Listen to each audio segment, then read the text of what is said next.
Nemoj kad vidimo neki simbol na nekom muslimanu i muslimanki koji praktikuju, da to mi grdimo, ne do Allah.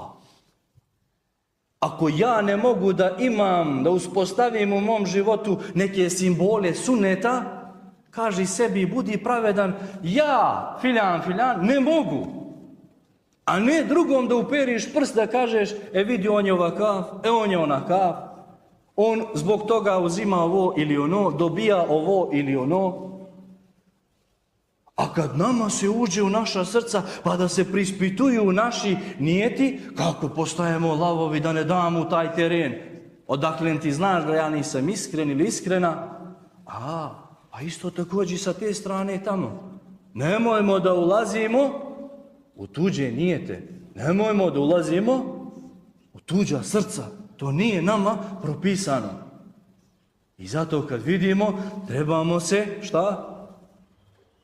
Motivisati da i mi jednog dana postanemo to nije sjedbenika sunneta, sjedbenika Muhammeda alejhi salatu wasalam, što više, što bolje. Ne bi li nam se Allah smilovao, ne bi li nam Allah ukazao milost.